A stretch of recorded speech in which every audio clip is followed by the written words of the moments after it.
Welcome to the Kumar Dev educational. देख कबीरा रोया सादत हसन मंटो। नगर नगर ढिंढोरा पीटा गया कि जो आदमी भीख मांगेगा उसको गिरफ्तार कराया जाए। गिरफ्तारियां शुरू हुई। लोग खुशियां मनाने लगे कि एक बहुत पुरानी लानत दूर हो गई। कबीर ने ये देखा तो उसकी आंखों में आंसू आ गए। लोगों ने पूछा, ए जुलाहे तो क्यों रोता है?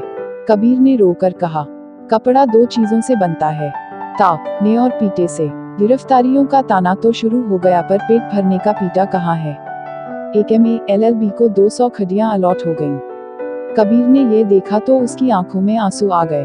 MA LLB ने पूछा, ए जुलाहे के बच्चे तू क्यों रोता है? क्या इसलिए कि मैंने तेरा हक गस्ब कर लिया है?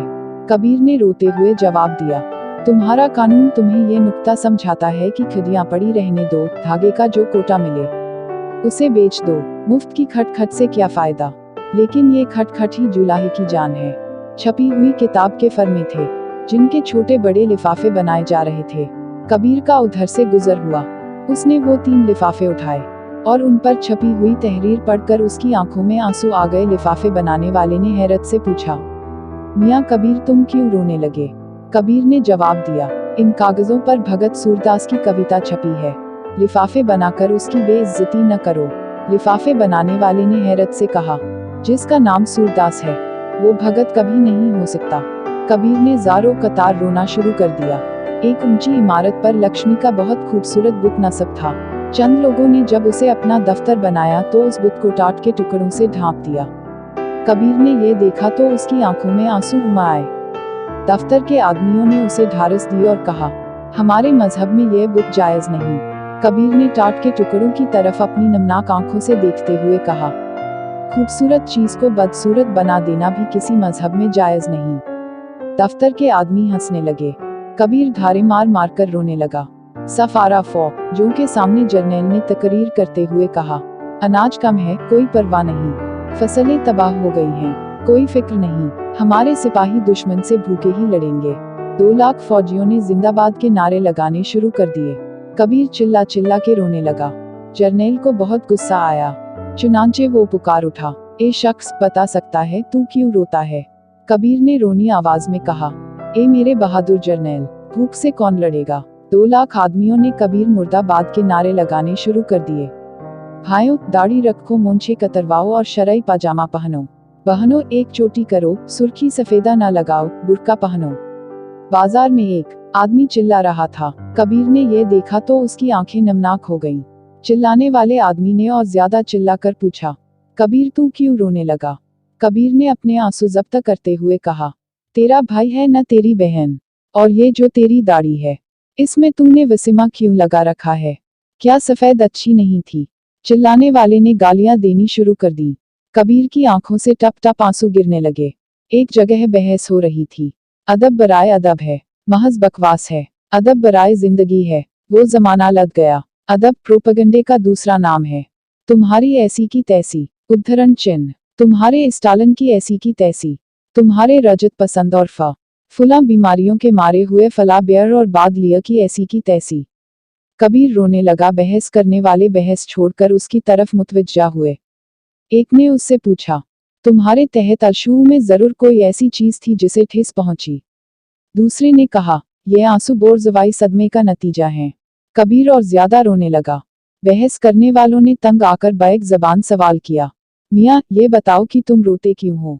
कबीर ने कहा, मैं इसलिए रोया था कि आपकी समझ में आ जाए, अदब बराए अदब है या अदब बराए जिंदगी।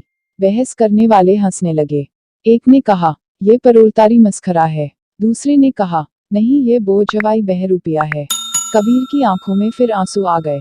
हुक्म नाफिज हो गया कि शहर की तमाम कस्बी औरतें 1 महीने के अंदर शादी कर लीं और शरीफाना जिंदगी बसर करें। कबीर एक चकले से गुजरा तो कस्बियों के अड़े हुए चेहरे देखकर उसने रोना शुरू कर दिया। एक मौलवी ने उससे पूछा, मौलाना आप क्यों रो रहे हैं? कबीर ने रोते हुए जवाब दिया, अखलाक के मुअल्लिम इन कस्बियों के शौहरों के लिए क्या बंदोबस्त करेंगे। मौलवी कबीर की बात न समझा और हंसने लगा।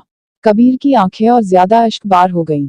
10-12 हजार के मजमा में एक आदमी तकरीर कर रहा था, भाइयों, बाज याफ्ता औरतों का मसला हमारा सबसे बड़ा मसला है।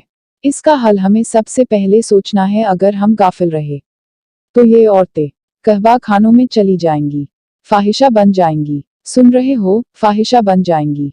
तुम्हारा फर्ज है कि तुम उनको इस खौफनाक मुस्तकबिल से बचाओ और अपने घरों में उनके लिए जगह पैदा करो।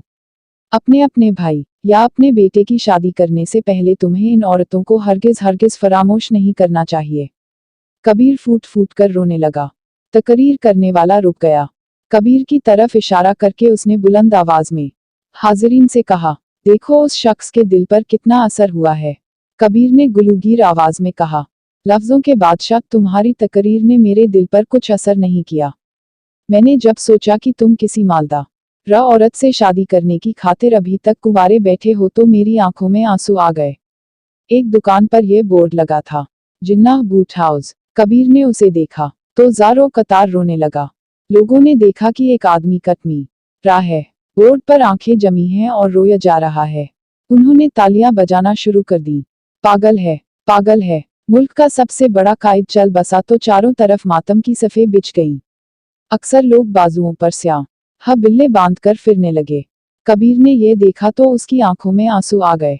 स्याह बिल्ले वालों ने इससे पूछा, क्या दुख पहुंचा जो तुम रोने लगे? कबीर ने जवाब दिया, ये काले रंग की चिंदियां अगर जमा कली जाएं तो सैकड़ों की सतरपोशी कर सकती हैं। स्याह बिल्ले वालों ने कबीर को पीटना शुरू कर दिया। तुम कम्युनिस्ट हो, फिफत कॉलमिस्ट हो, पाकिस्तान के गद्दार हो। कबीर हंस पड़ा। लेकिन दोस्तों, मेरे बाजू पर तो किसी रंग का बिल्ला नहीं। Thanks for watching. Like, share and subscribe.